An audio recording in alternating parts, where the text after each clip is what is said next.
umejiandaaje kufuatana na kwanza hali ya yote napenda kumshukuru Mwenyezi Mungu kwa kuwepo hapa. Sisi kama Singida kwa upande wa wachezaji na wakilisha hapa na timu nzima tumejiandaa vizuri. Kama mwalimu alitangulia kusema, tumepata wiki 4 za maandalizi, tumejiandaa vyema sababu tunajua ligi ni ushindani na sisi kama Singida malengo yetu ni kufanya vizuri msimu huu. Kwa hiyo tumejiandaa vizuri na huu kama mchezo wa kwanza kwetu ni mchezo muhimu kwetu kwa sababu ndio mchezo ambao utatupa taswira tunapoendelea kwenye ligi hii. Kwa hiyo mimi nafikiri tumejiandaa vizuri na tutafanya vizuri. Asante. Karibuni kama yote mwenyewe.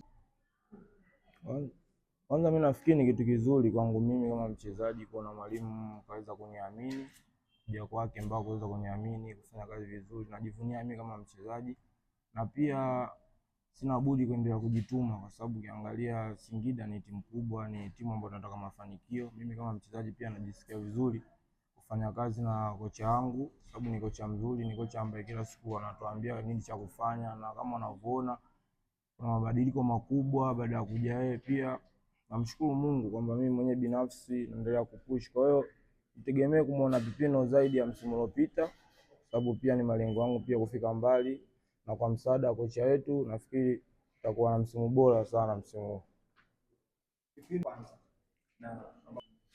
Mimi nafikiri mashabiki wetu waje kwa wingi, mashabiki wa mkoa wa Singida waje kwa wingi kwa sababu wachezaji wao tumefanya maandalizi mazuri na kama inavyojulikana sisi kazi yetu ni kufanya vizuri ili wao waweze kufurahi.